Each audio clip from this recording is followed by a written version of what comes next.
I am so delighted that Carolyn Fong, who is a photographer I met at first on social media, her images and her Instagram feed just started coming into my purview. Thank God for that crazy algorithm every once in a while. And I started looking at her work and just being like, oh my gosh, who is this?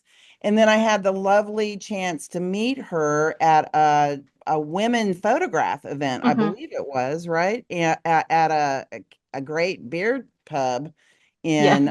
in near downtown San Francisco. And we just started talking and just made her work even more relevant than it already was to me. But thank you so much for agreeing Oh, thank to you. participate in this artist talk for our community here at Foothill, both our photography community and our broader community in honor of our Asian and Pacific Islander Heritage Month that Yay. is supported by our Association for Student Services here.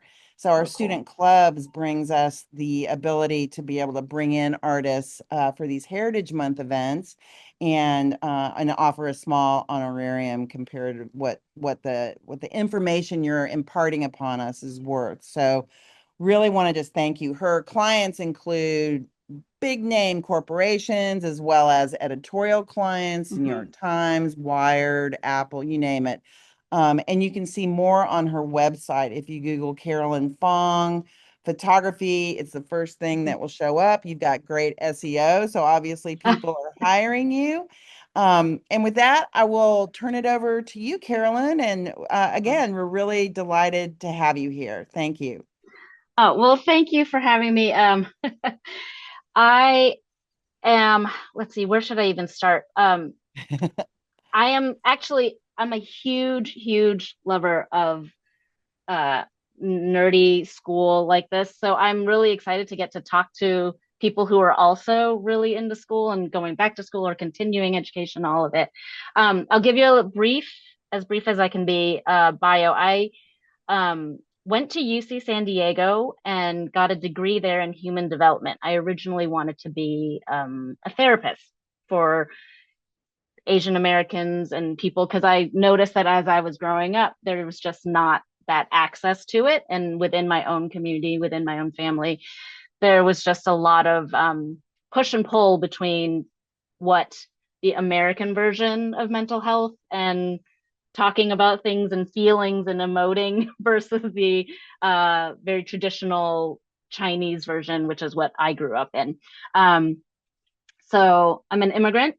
Um, my dad and my mom met here in the United States, but I was born in Hong Kong and moved back here to the Bay Area. My dad went to UC Berkeley, and so he fell in love with the Bay Area. And so we moved back here to El Cerrito when I was a toddler. And so been here since I was 5. But because I was born in Hong Kong and we have lots of family there, there's like a very, very deep sense of community and understanding of like not just what I was seeing on the TV at home, right? Because like my parents would watch Chinese television. We got the Chinese newspaper, but also because they were working in the US economy, we were also watching the nightly news and all that stuff. And I could just see there was a difference if I went back to Hong Kong. All the billboards and everybody that was being celebrated looked like me, whereas here in America, I wasn't getting that experience, right? So that's just a little bit of the background, and I think that's important because I think that influences how I approach taking images of people of all walks of life, not just Asians, but I think knowing some of the history of who has been celebrated, who has been held up as important and valuable, and having a very deep personal understanding of like, oh, people who are important and valuable to me personally might not be celebrated because they're not they don't look a certain way, or just being an awareness of there is, you know, all middle schoolers know the in group, the out group, and that also that it shifts and changes. You know, I'm 47 now, and so the change from when I was 5 to now, not that different and different all at the same time. So I went to UCSD and discovered photography my junior year, and wasn't, because I'm the child of immigrants, was like, I don't know if I can go into the arts. I don't know. There's like, is there a way to make money doing this? So I moved to New York because my cousin was going to college there. So my parents let me go, and I interned and assisted and just got the kind of like the base background understanding of what the industry at that time was like, which was people were still shooting Hasselblad and medium format film. I worked as I think it was a fourth assistant on a job for a Broadway photographer who was doing the like Broadway signage. And I literally, my whole job for 8 hours was just winding Hasselblad film backs. And then when we got, 20 film rolls, my job was to run down to the lab, tell them what it needed to be, and then run back to get more, and then go back and get the clips, which were kind of like the sneak previews of like what the film looked like. Um, so that's kind of, and I will say for everybody who's listening who kind of is like, well, how do I even get in the door? I literally would cold call people and say, hey, I'm free on the weekend. Or because I was at that time, I was interning, I would just kind of say yes to all the jobs.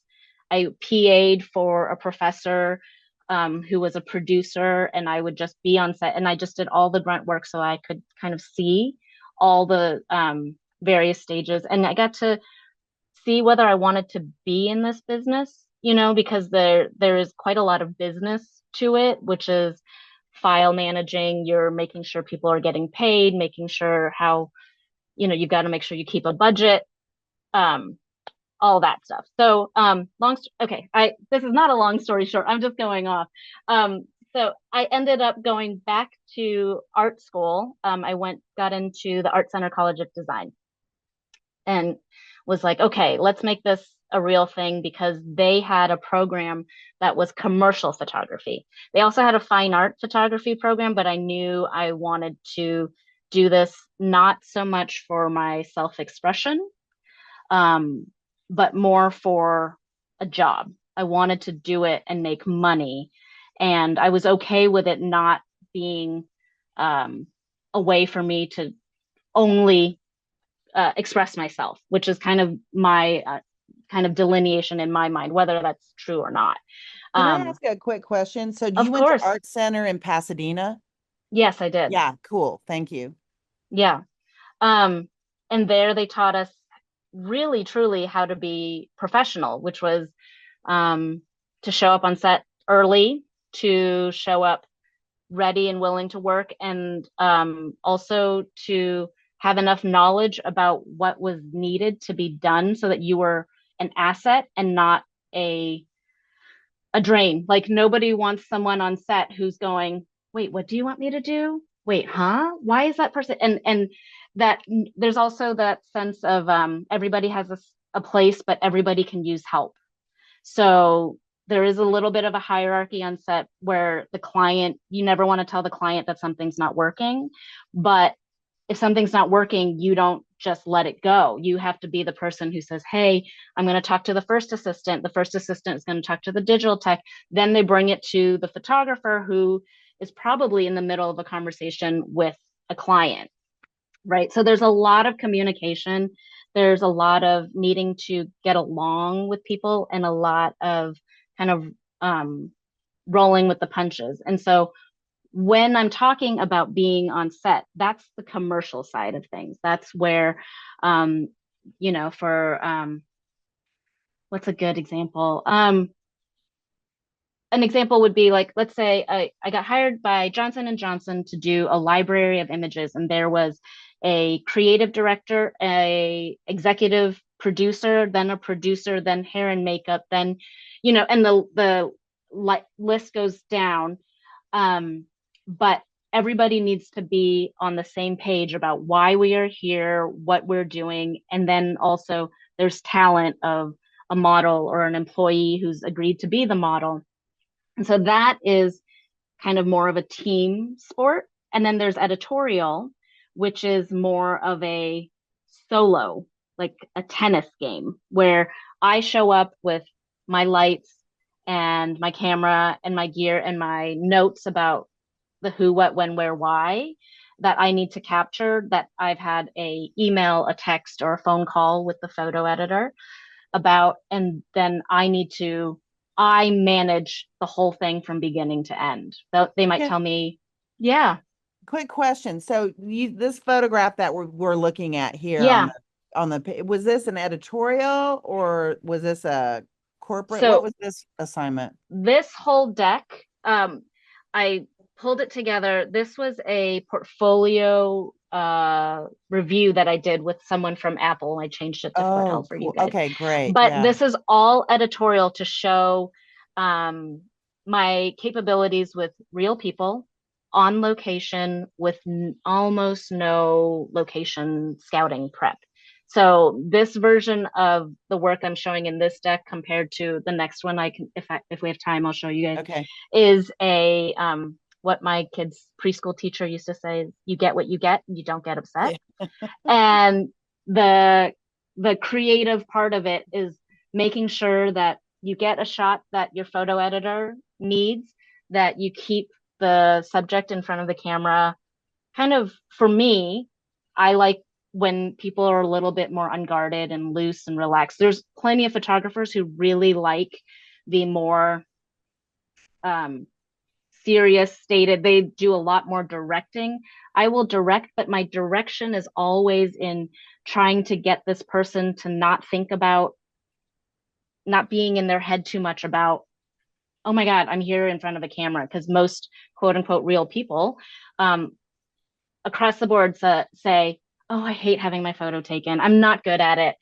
And my baseline answer to that is, well, you shouldn't be good at it, because you were good at it, then you might not be good at this job that I'm photographing you and being celebrated for, because you've been doing other things. And so um, it's making sure that you can build a rapport and a sense of trust, because it's quite vulnerable to be in front of a camera, to trust that this person is going to photograph you in a way that you'll be you won't hate the photo ultimately. So Mhm. it's kind of a give and take of, I know they need to trust me and I need to trust them. And sometimes it doesn't work. There's been many times where I've shown up and the person and I are just, we are not on the same page. They don't like me. I don't like them for whatever reason. It Mhm. happens. And so you also still have to be professional, and you still need to be like, that's cool. You don't have to like me. I don't have to be your best friend. We just need to take one good photo. I've had a few times where someone goes, are we done yet? Are we done yet? Are Oh we done yet? no. Well, And it was clearly only, they don't, the women in this photo don't feel that way. So can we start rolling through this yes, and take a please. look? Yes, yes, yes. So this was for, I believe this was for Inc. magazine. And these are the women who are the C-suite of Open Table. And they didn't want to be photographed in their offices, because their offices are just kind of a cubicle space. And so we went up to an empty floor, and we were kind of photographing, and it just wasn't the vibe was not coming across. And they're not only are they C-suite, they're the only C-suite that is all Asian women on top Wow. of that. So, and also as a woman photographing women, I am always trying to make sure that we're not only being shown as one dimensional, like only pretty or only tough. And, it's like we're trying to get all the many layers of it. And then covering the fact that it's Asian women, not having it fall into too many stereotypes. So they took care of their own hair, makeup, and wardrobe. And so that adds a whole level of polish to this photo that other editorial jobs might not. They did that. But we were going up and down, we were in the space. It just, everything felt really tense and tight. And they're really good friends. They actually spend quite a lot of time together. And so I said, we're almost done. Let's go to the elevator and pretend like it's the end of the day, that you guys have had, went to a restaurant opening that was doing something. And I was like, let's just pretend like you guys are just having a debrief. when you guys are finally relaxed and hanging out in the elevator. And so we were taking a bunch of photos in the elevator. And this photo was taken because the elevator door actually started closing.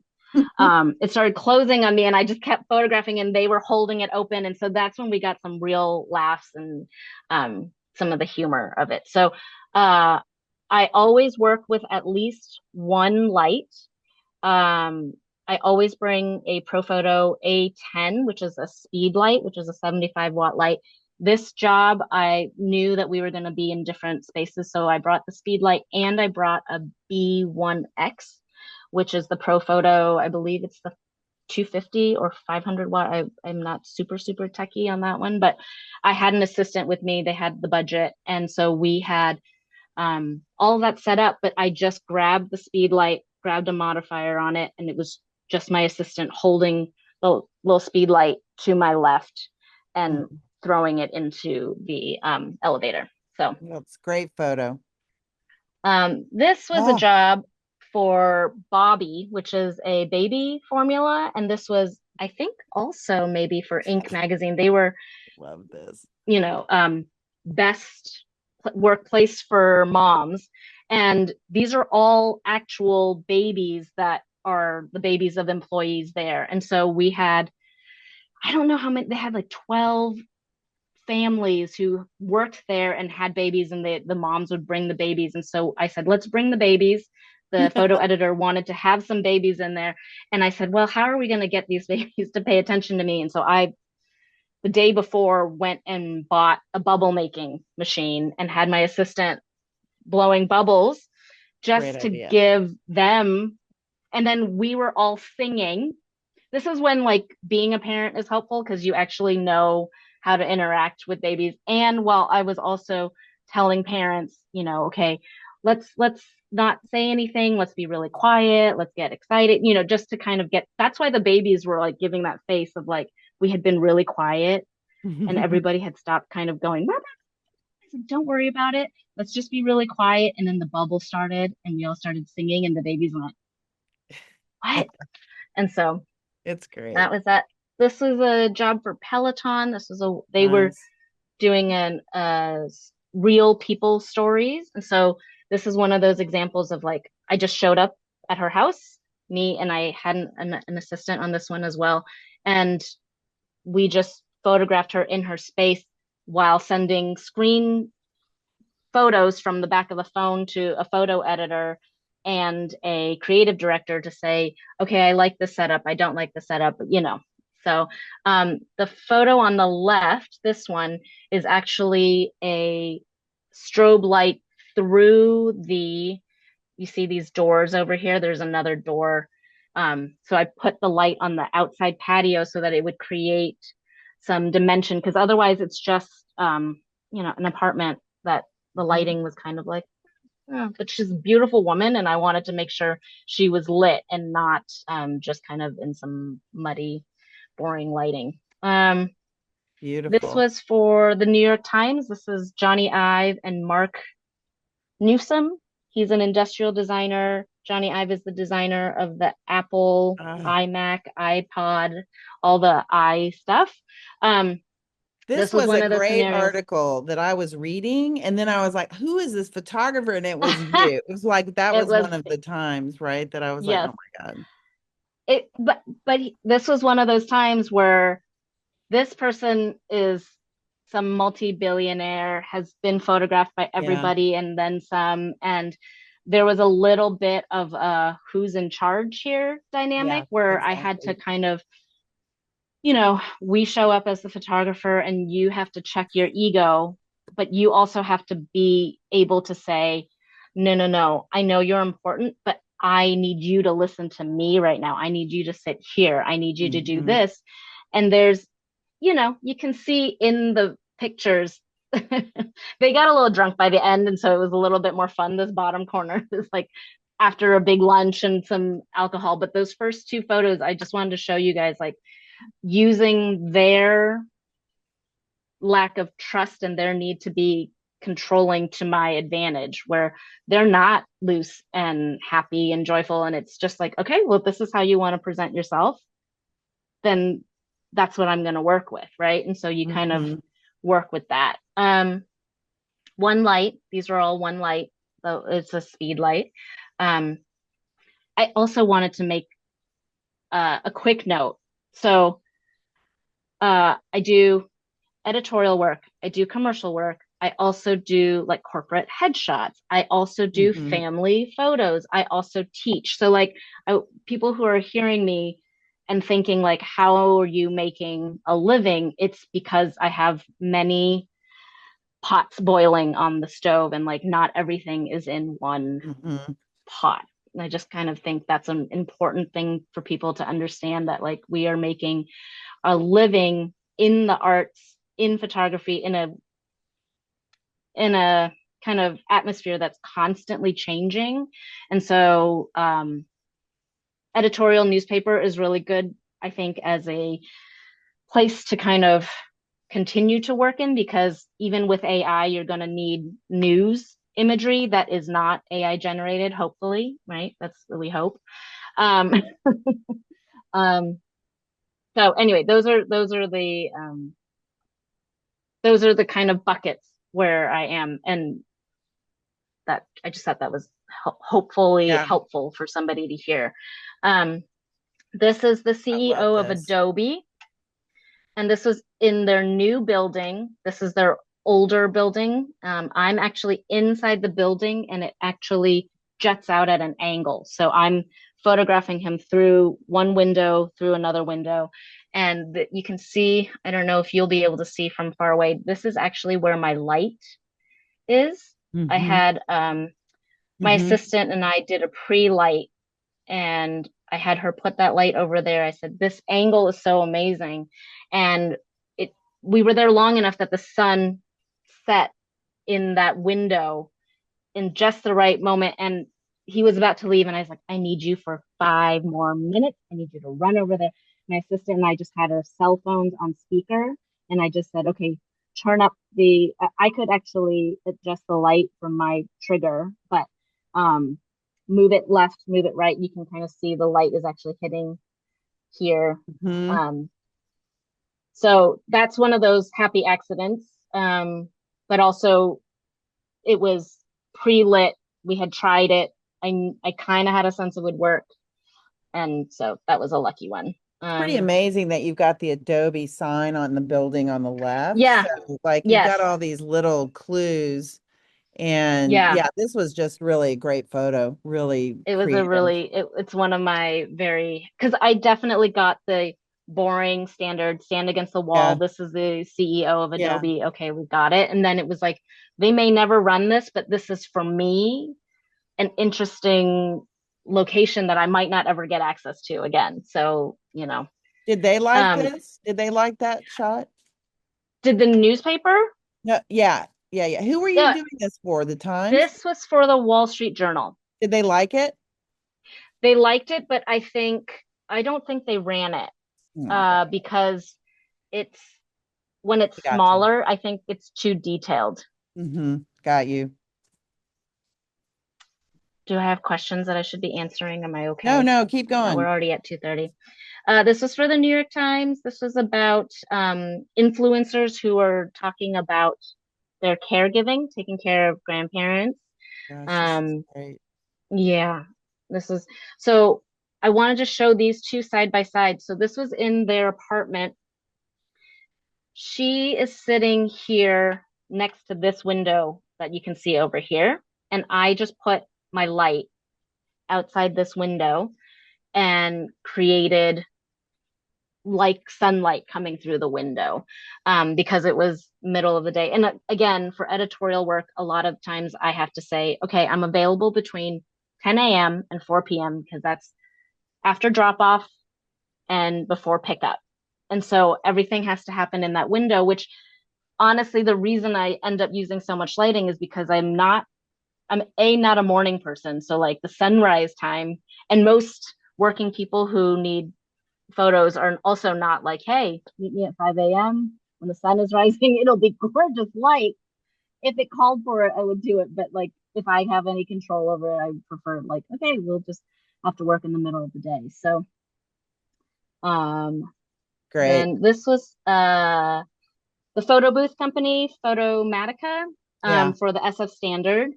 They were super fun. I just got, that's the great thing about editorial for any of you guys, is that I get to kind of dictate the look, the feel, what's in the photo. I just have certain elements of making sure I need a portrait of the founders. I need a portrait of their space. And, there's certain things that I need to um, make sure I get, but then the rest of it can be up to me and the collaboration between the people in front of me. So I just asked them, can you guys all fit into the photo booth? It'd be great to kind of get, and they were like, yeah, we do it. Yeah, that'd be great. We do it. We just Um, hang out in there all day. we hang out. These are the founders of Perplexity, that AI search Yeah. engine. This was for the Wall Street Journal, and Bezos had just kind of announced, I don't know how many billions of dollars for them. So this was in their co-working space. Again, software companies are not in really great, exciting spaces. So this was a phone booth where people in that co-working space can have their Zoom calls and all that stuff. And I was like, well, you guys are friends, right? You guys are, to kind of also show the comfort of these three founders, how comfortable they are with each other and being squished in together. I threw them into the photo booth, and this became I think, the lead photo. So they're young, and it's kind of crazy. Yeah, They stressed became this. out, like young, Yeah, like yeah, founders who are just like, oh my God, we exactly. haven't slept in 5 days. And we're creating things that no one has ever seen before. This is Linda Ronstadt for Alta Journal, which is a California new magazine. I think it's a bi-monthly magazine, all about all things California. Linda Um, Ronstadt. Linda Ronstadt.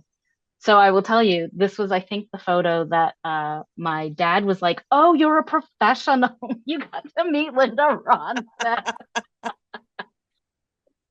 It finally happened. This was at her Forget the home. guy, the industrial designer of Apple who created, No, it doesn't designed. care. It doesn't Yeah, matter. so funny. Um, let's see. I'm looking at the Q&A. Amazing. Okay. You're good. Don't worry Um, about it. okay. This is Sherry McMullen. She is a fashion. She owns a retail, but she also is a buyer and is quite influential in the fashion world, and has brought a lot of notoriety to This was at her Oakland flagship store, and I think she just opened up a San Francisco store. So yeah, that, and these are all the people who work with her, and I wanted to kind of include that sense of motion in it. This was for, I believe it was for a PayPal campaign. Wow, love it. Um, this is for the LA Times, talking about San Francisco food. And so I got to go, I think this was at 10:30 at the Ferry Building. And it was Mm. just photograph the chef, photograph the space, and photograph the food. And so I just wanted to show you guys, these are kind of the ways I approach it. And to make sure there's variety, interest, all those things. Great. And Beautiful. because it's a newspaper, here's my light, to make sure I was Oh, lighting things up. And because it's a newspaper, there's no retouching. You right. can dodge and burn, but no removing of anything. So those are just some of the ethical guidelines that affect, how the photo gets made, because sometimes people are not wanting to add in a light because they don't like that the light shows up. For me, I feel like it's a little bit give or take. Like sometimes it's okay, sometimes, it might It's ruin the kind of photo, your but style, though, I would say. It's kind of like your I'm personal I'm style. kind of okay with it. I'm like, this is what it is. Yeah. So and this was at Four Kings in San Oh, yeah. Francisco Yeah. also. Um and you can see I'm working while there are diners in the space, and when they're in the middle of service, and sometimes they don't want me there. I prefer to kind of let the restaurant dictate whether they want me there during service or not. Mm. um, a good keynote for anyone who does end up working in a restaurant or a bar, or um, any place where there's the public in a private space is that I do my best to make sure I ask for their consent. If not specific consent, I ask and make sure that it's okay they're in the photo. If they don't want to be in the photo, I ask them to turn their head away from me, all that stuff. So because I did do a job for a magazine called Imbibe Magazine, I was up in Napa. I was at a winery and I was just photographing. I was just supposed to photograph the wine tasting, and there were two separate couples who were there who were not supposed to be there together, who requested that I not take their photo because they were like, we're not supposed to be here together. And I'm so naive, it never crossed my mind. And so now, since that happened, I make sure, like, if someone's sitting at a bar, I'm going, you're going to be in a photo. This might run in the paper. This might run in a magazine.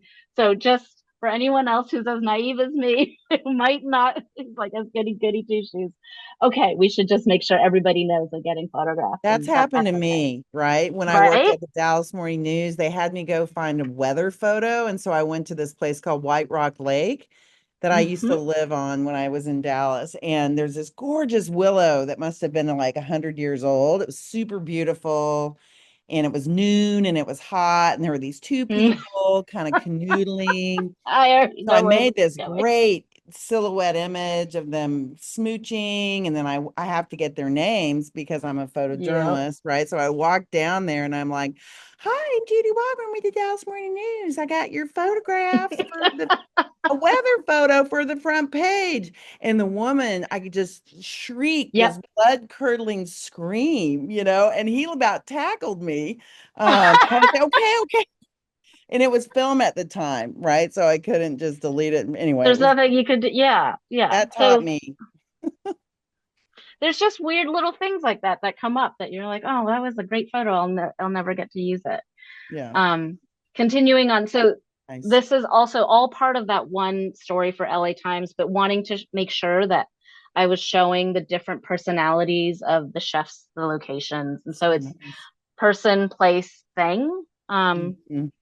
Just to kind of, and this Mm-hmm. is at Californios. Mm-hmm. Um, Person, place, Beautiful. that thing. And I'm not art directing. I'm just photographing what they present, and I will like move, things a little bit here and there just so it's like closer, further away.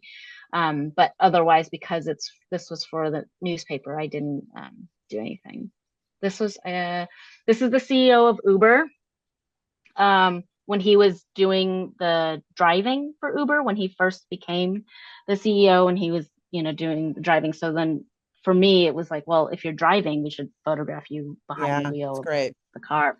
So this was at the marina. Um, a I fine love artist this. in Yeah, I love his this. incredible painting studio in Oakland. This is the food curator for Outside Lands. They just dropped the I list of all the, yes, I know. yeah. So she's the person who gives the thumbs up, thumbs down for who makes it onto. How do you get that job? And then how do you get That that job photographing that job? Like that, I this mean, I'm was for kidding. the SF standard, right? So it was just Yeah, getting great. the different publications who then get in touch, and she picked the restaurant that she really liked, and we got to photograph all around the restaurant. So and Love this was this. a commercial job for Sky Vodka featuring Juanita Moore, who is a Yeah. very famous and well-known drag queen here in San Francisco, in her 400 square foot apartment. And we had to do like four different setups with, this is a light outside the window, a light inside. I had two assistants. There was a producer, there was a creative director. It was a multi-day project, but she brought all of it. It was like this would have totally fallen apart without her. And she was so generous and wonderful and all those wonderful things. So this Great. was for Sky Vodka.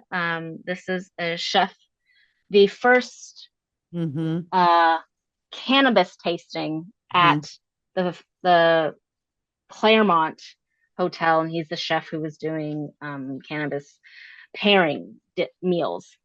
Um, Cannabis pairing. I mean, like yes, just have food and pot, and then that's it. yes, yes. So funny. But we were photographing, and then I was like, I mean, do you have any, like cannabis that I can take photos of that show like that you're doing this? And he's like, oh, I've got this here. What? And I was like, ah, I was like, do you want to smoke it? And he's like, yeah, I was going to when you left. So I was like, great, this is wonderful. So I photographed him doing that. And so this is one of my favorites. He's been wonderful. We've remained in touch. Um, this is Love that actor too. Daniel Wu for the Wall Street Journal's car section. He restored this car. Um, this was taken at the Berkeley Marina. Um, these are all different CEOs. I just wanted to show you guys, like, just sometimes it's just a person in their office. This is the CEO of Driscoll's, the Berry people.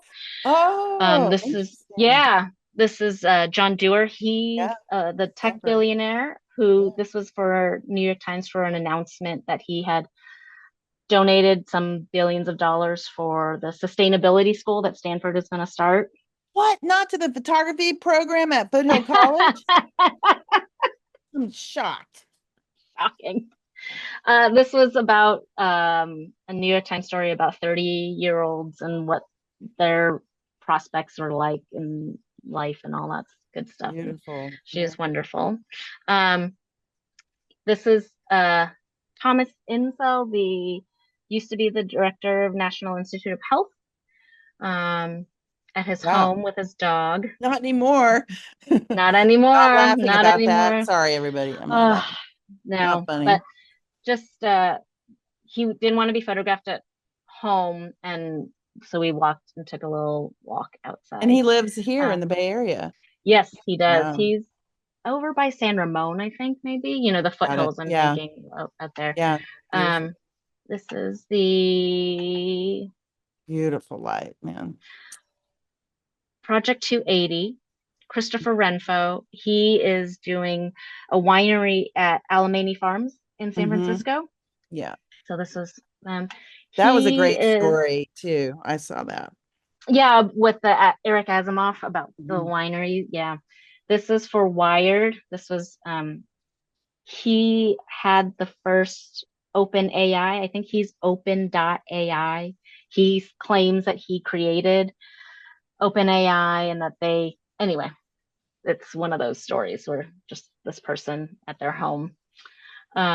This is, oh gosh, I'm forgetting his name, but he is the only Asian person on the reparations committee for California to get reparations implemented in California, I believe. The only Asian person? Yeah, everybody else was African American, and he was the Asian person on the.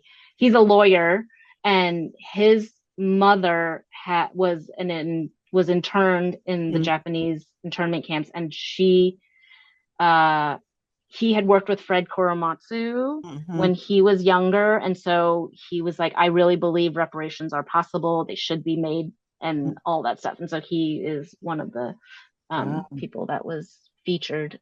I don't remember what it was for, but he was really lovely. Okay, it's great photos. Yeah. Wow. Um, Fine artist at the De Young. This is Matt Horn, the Hmm. barbecue superstar. This was at his now closed Cowbird, the fried chicken spot in West Oakland So when they sad. first opened. Yeah. This was a commercial job for, and I threw this one in because I thought this is so interesting because they had a very specific mood board that they wanted me to match. So you'll see that the tones are more muted, it's less contrasty. They wanted it to have like a filmic quality because they were trying to incorporate new imagery. He's a new chef at this hotel, new imagery into the existing imagery, but they needed an update. And so sometimes they're hiring you not just for your aesthetic only, but your ability to work with people. It was one of those things where I was like, well, Hmm. I'll do it my kind of way. But then in the editing, we needed to make sure we were matching. Um, a portrait for the New York Times just at his home. And I think that's the end. This is at Sobaichi Oh, it's in great. West God. Oakland. Oh, the noodle. Yeah. The noodle place. Yeah. He gets The there every morning dumpling. at Yeah. Yeah. 5, Yeah. hmm Yeah. and makes it. So that's me rambling on and on and on. No, So that was I can, fascinating. We've got some questions, so let's good, let's good, go good. right into that. So I've got one here. I've got a bunch, but someone's asking that I'm noticing that you aren't lighting to get rid of shadows. Does anyone Mm-mm. ask you to reduce those, or is that authenticity or style? Like, what is that? Tell us about that. So that actually goes into what I was just saying about that hotel job where they had a specific look where they didn't want a lot of shadows. They wanted Right. a certain feel, and that can be done in a little bit of post. But I don't have a problem with shadows because I sort of feel like we live in a world where there are shadows. And so it feels, as long as you are using the shadows in a way that doesn't detract, Mm-hmm. I don't think that it's a problem. It's not a problem for me. I teach a lighting course, and there are a lot of people who, when they first start using a light, that is the main thing that people don't like because um, it can be really distracting. But if the main thing is light only travels in a straight line, right? So if you don't like where the shadow is, you can move it. You can actually place the shadow where you want it. Um, so that's kind of my So thoughts it's on your shadows. style. It's kind of stylistically, that Hmm. kind of high key lighting, Hmm. that's super beautiful. I mean, I love it. Great question. Thank you. Okay, we've got one. Have you done work abroad, such as your mother's nation in Hong Kong? No, I've only just done, my own travel photography. That's about it, just for my own self. But no, I haven't done any work out of the country. Okay. Have you ever thought about educating the next generation of photographers? Yeah, Too. absolutely. I do think it's also it's a hard thing because I feel like the quote unquote next generation, there's so much new technology that's going to be coming that it is um interesting that if somebody wants the information, I'm happy to teach it, but I don't know where we're going to go. And right now I've still got kids, but I do think that would be a nice thing to consider in the future if they'll have me. I love that. Right now, I've still got kids. Yeah, like eventually I got news for you. They never go away. But you know what I mean. Now they really don't. Now they just There's live still with you some I forever. still have to make sure they're bathed and fed without burning down the I'm house or teasing. overflowing the tub, all that stuff. So I know. I'm just going back and forth with my son about his refrigerator in college. It's like this big, and I'm like, dude, I don't have any. Anyway, we won't go there. I'm we'll digressing. talk about that. Yes, yes, yes. So I've got another question, and then if you've got questions, why don't you come up here and I'll have you ask directly to the screen. So go ahead and start coming up here. Okay, the question here is for the Photoshop students, do you use Photoshop at all? And if so, yeah, what do you use Lightroom Classic, I use Photoshop, Lightroom. Lightroom? You use I use Lightroom Lightroom? Classic. Okay. Um, I sometimes use Photoshop, but not that often. I pretty much do everything because I've been doing this. I graduated Art Center 2005. So I've been doing this for a while. Not always at this level, but I've been doing it. So a I have a pretty good sense of what my raw straight out of camera image and how I'm gonna process it. I Mm, have a very good sense of the ratios that I like. It's all ratios, right? It's like I look at a histogram every single time. I'm got not it. looking at the back of the camera. Histogram. I'm not judging it by what it looks like on the back of the camera because when you're using strobe, it's not going to always be the way you imagine it's going to look when you edit. So, And are you um, always doing your own post processing, or sometimes do yes. they ask for the raw? Okay, you are. Okay. Commercial jobs, we negotiate that in advance. If there is a in-house post-production company, then I will give them the raws, but I typically am doing at the very least a color pass. So I make sure that the colors and the tones and the contrasts and highlights are in the range that I like because Okay, my that's name is great. attached to it at the end of the day, right? Yeah. Got it. Got it. Got it. Got it. Okay. All right. Hey, Come on up. Come up. Hi. hey, my name's Michael. Quick Hello, question. Michael. Hi. How do you manage your time between being a mom, photo shoots, writing blogs, updating a website, and marketing? Um, I That's a don't great do it all question. by myself. I have a virtual assistant who I've worked out a pretty good system with. So, uh, I do all of the Instagram, and then my assistant will pull from the Instagram and drop it into a template for the newsletter. Wow. Um, and then she and I, we have there's a lot of templates, email templates, and like I said, I've now learned that when I get an assignment, I ask, when's the filing deadline? How much editing are you expecting? Are you expecting a lot of photos? A lot of questions so that I can manage my time. And I've learned um, my limits, right? So like I know I can do 2 days of back to back to back to back, and then I need a couple days downtime, or else the work is not very good, or I'm not very good with people Good.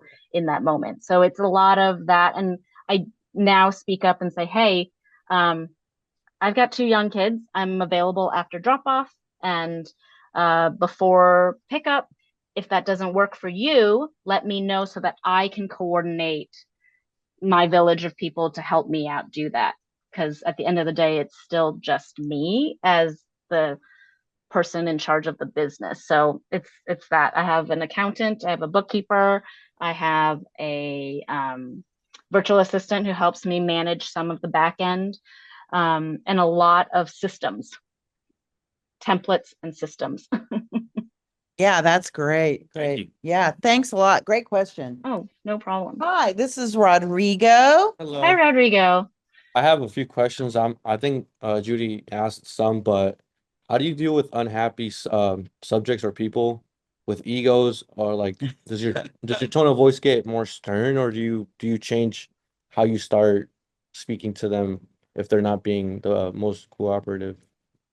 I think this is where some of that psychology degree comes Mm, in, where there are just certain people that you're just not going to vibe with. And as I've gotten older, it's gotten easier and easier to be like, well, that's them.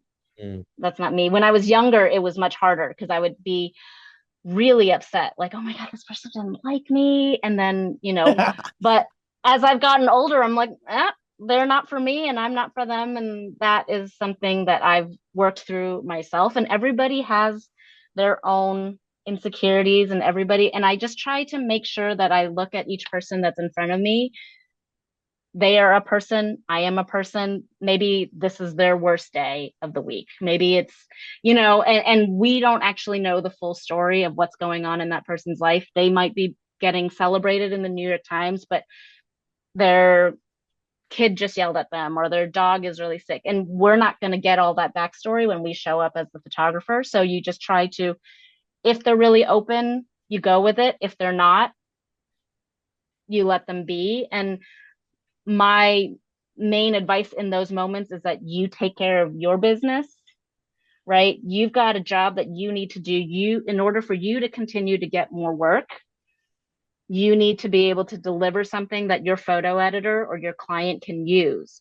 And if that person in front of the camera is unhappy, they can be unhappy, and you can do your best to have an honest conversation with them. Like, listen, I can tell you're not liking this. I don't blame you, or I wouldn't want to be doing this either. But we've both agreed to be here. So let's put on our big boy pants and let's let's make something good. So like one of my favorite things is if I get an assignment and I'm told to meet someone and I'm going to photograph them, like a CEO or somebody, at 4:30 on a Friday, I'm the roadblock to their weekend of fun. Like no one wants to be photographed by me. Like I show up and they're like, oh crap. But hey, I also would like to get to my weekend, and I try to just make sure we connect on some level, as humans. okay. We're all ultimately human. Some people less so, but try to find that thread of humanity somewhere.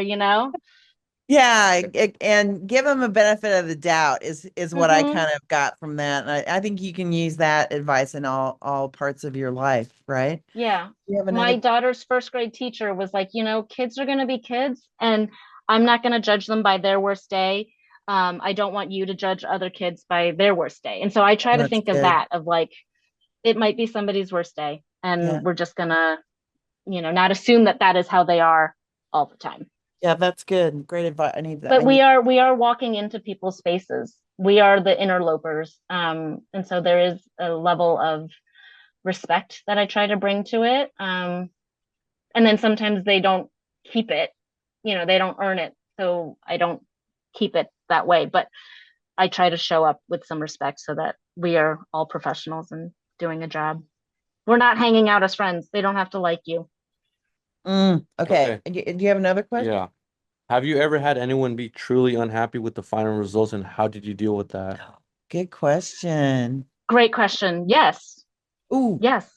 Hmm. Yes. Because it's art, right? It's all, I might have not done something the way I was supposed to or what they were expecting. And it's all, um, as you do it more, you get better at reading and understanding, trying to get to what is the word, Judy? The the baseline heart of or what yeah. that, the heart, yes, the heart of what this expectation is, right? Is at the end of the day, if you do nothing else, I just need this one photo of this uh, equipment because it's a story about equipment. I don't care about this portrait. I don't care if this person. So you learn to read what the important, how to rank what is important, what I need to fight for, what I don't need to fight for. But when Mm, someone is unhappy, they're just unhappy. And because it's a, a portrait or a place or a time that's already happened, a lot of times you can't redo it. And you mm, just have to accept that, like, well, I I effed that one up.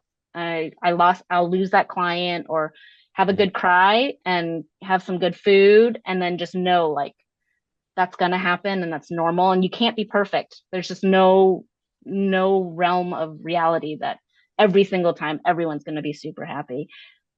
But I always deliver something, right? mhm, Like I don't ever just walk away and go, well, that's not going to happen. I deliver. I liked it enough to deliver something, but if you're unhappy, I understand, and then you can negotiate whether you want to redo, you want to recommend somebody else.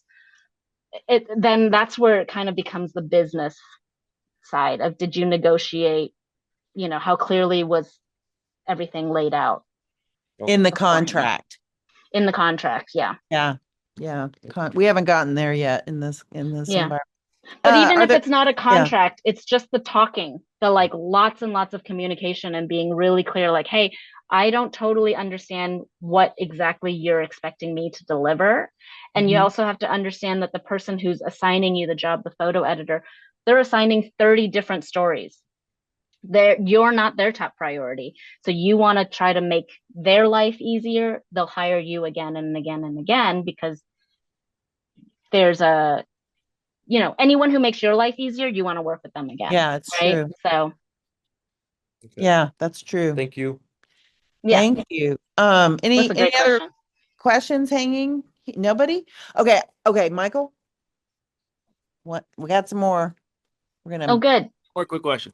So Yeah, on that elevator picture that you did using the speed light, yeah, you talked about how you like to use a modifier with it. So two yes. questions with that would be, what kind of modifiers do you prefer using? yeah. I just got into using a speed light, so I kind of want to learn a Oh, little bit good. more about it. And then do you prefer using it, like if you're doing like a run and gun sort of thing, on the camera, off the camera, handheld, on a tripod? I I like it on a stand. I have a location light stand that's very light, and I use mag modifiers, and that one was done with the Oh, mag bounce. Lisa Stone. She's here. She Mm-hmm. turned me on to that. Okay. Mm-hmm. I love them. I have a discount code for anyone who wants it. If you enter in CFONG, you get 5% off your order with MagMod. CFONG. We have a couple Yes. people that use them. Yeah, Yes. that's great. I do love that whole system. It's really great. I like if it's a real truly like, a protest, I'm on the street, I cannot leave the camera on a stand, then I will put it on the camera and have it on there, and then just angle it so that it's not only directionally right in the middle of the frame. And then for the Magbot, I know they have like the bulb, the front Hmm. bulb, or like the bounce, the little bounce Yes. card thing. So there's the sphere and then the bounce. And Yeah. I prefer the bounce because the bounce is, I do teach a class on this too. It's through Illuminate. If you guys ever want to sign up, it's Can about you, how to use a speed light. yeah, if you could send me that info, that would be I really will send good. you a link. Yeah. Yeah. It's an online class, and we just go through over 3 weeks my approach to how I use it, how I meter, how all that stuff. Oh. But I prefer the mag bounce. The mag bounce is an amplifier, so it makes the light stronger and Mhm. throws it so that you can have it out of frame further than if it was just. Whereas the mag sphere, it's a softer, more beautiful, kind of like a beauty light, but it cuts down your light power by about a stop. Mm. So if you are shooting quickly, that can up your recycle time, right? Because you're using more of the battery and it's having to pump it out. Whereas if you use the bounce, it's a crisper, a little bit more contrasty light, but it's the kind of light that I really like. So those are my two favorites. Awesome. Thank you so much. Yeah, of course. Yeah, that was super helpful. Let me ask you another question. So, Yeah. do you register? Okay, so you work a lot for editorial outlets, Yeah. newspapers. Are you working as a work for hire, or do you negotiate a different type of contract? I do my best to almost never work for hire unless it is a subject that I'm like, I totally, absolutely am willing to give up the copyright to it. Mhm. Um, Most of my contracts are freelance contracts where I keep the copyright. Yeah, that wasn't you did not used to be the norm. So that's Yeah. amazing. Yeah, and we're talking Yeah. about copyright today. Yeah. And then in terms of contracts, do you have your own contract that you like to use, or do you usually take the contract from the client and then modify as Mhm. necessary? Yeah, okay. So typically if I get a contract, I'll look it over and let's say they almost always send you a work for hire contract first. And I always say, "Hey, this is great. I would love to work with you, but do you have a non-work for hire where you can get the licensing to use these images in perpetuity for as long Yeah. as you want and all the ways you want, but remain the copyright holder?" Mhm. And also I push for I have the right to relicense the images so that I can make money on the imagery after the fact. Um, and so that has been typically they have another contract that they can give you. Almost all the magazines and news, except for I think Condé Nast is one of the ones that is still Mhm. like no matter what they are like, nope, it's just what this is. And then do they And then usually have like a moratorium on like how long you have to wait until you can relicense them? How does that yeah, it's work? usually like for the New York Times, it's 24 hours from first publication. Then I can relicense them myself. And I work with Redux Pictures as my relicensing for editorial. And then I work as a freelance client with a commercial agent for commercial bigger jobs where they will negotiate all the terms and they have a contract that they use that the client signs on and then they hand it off to me. And so they have vetted the client, they have negotiated the rates and the terms. And then I am the last step where I send an invoice and I get paid. And then because I'm a freelancer, I pay the agent their fee out of my fee. The client doesn't pay them. Whereas if you were on the roster, Right. then the client would pay the agent pays you as the photographer. Ah, that's a really interesting Hmm. setup, which didn't Yeah. exist when I was doing that work. So Yeah. that's really cool. Yeah. So you have And that's, you're freelance and you use an agent as a freelancer versus yes, being brought into an agency where yes, you're on their actual yeah, that's yes. cool. Because once you're on their roster, everything goes Hmm. through them and they get a they help promote you, but they also get a cut of everything. And so Yeah. um, Interesting. that's through Diversify Photo, actually. That's a partnership that they created. Red Eye partnered with Diversify. And there's also a wonderful resource for anybody who maybe gets a job that they're wanting an additional person to hold their hand or talk to is Wonderful Machine. Have Yeah, you they're talked good. about them? Wonderful Machine. Write it down. Yeah. No, we haven't gotten there. Yeah. Wonderful Machine. They can help you craft a contract. They'll look over a contract that you've written, and it sounds like a lot of money. I think it's like 250 for them to negotiate on your behalf, like your agent. But just simply the act of talking to someone, listening to how they're thinking through this contract and what questions they're asking on your behalf, and then the contract that they send out. Before I started working with Red Eye, I just copied and pasted the Wonderful Machine contract and used it for my own jobs that way. And so that 250 became something that was worth its weight in gold, honestly. Because you would get that back and then some. Yes. So you would end up making that Yes. feedback and then Mhm. enough money to make it worth the time to even collaborate with Wonderful Machine. Yeah.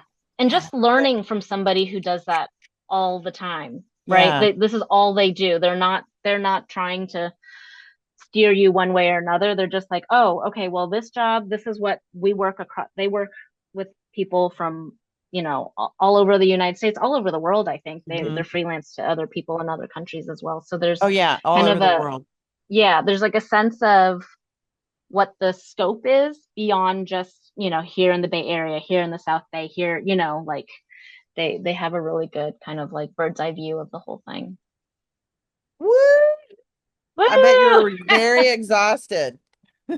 No, I love what we do, right, Judy? It's like I know why you teach. It's just like Isn't it this is a fun? really, yeah, I Well, love you what we learn as do. much as anyone, well, maybe more actually, some days for me, Yeah. some days when I'm like, yeah, it's Yeah, I'm not amazing. grading anybody's assignments. I'm not having to give feedback Oh, on I 30 people. So learned so much. They're great. Thank you, Carolyn, so thank you much. This all. Thank was you guys. wonderful. And thanks everybody for coming. Thank Thank you, you, everyone. Shahrazad. Thanks to everybody. Derek, Carla, Evelyn, Molly, Yeah. Barty, Shema. Great to see you, Sunyo, and this whole class full of gorgeous Yes, everybody. kids. Woo, Thank and you they guys. all are still right there. Oh my gosh, Thank there you. you You go. guys can always send me an email. I'm around. I might not reply right away, as you guys have heard why, but like I'm not, trying to hide anything. It's all here. No, we definitely want to get a link to that, to the class that you're Yeah. teaching. 'Cause I wouldn't mind Happy taking to. that actually. Yeah. Oh my God, you don't need it. I do. I do need that. I don't know how to use those things. I mean, I'm old school. So That's true. again, It's super fun. It's low stakes. I just want everybody to have all the tools that they can do to go beyond only working with available light. Like just you're gonna get a headshot job. You're gonna just so you can make a living. yeah. Having a light helps you, work with more than just, one person All by a right. Well, beautiful window. again, thank you so much. Really appreciate you. Thanks, everybody. Yeah. Thanks, Carolyn. Come You're down welcome. Thank anytime. you, guys. I Come will down message you the anytime next and time hang I'm out. down there. I'll buy you a burrito. We have great burritos. That sounds great. Cool. I Bye, love Carolyn. burritos. Bye.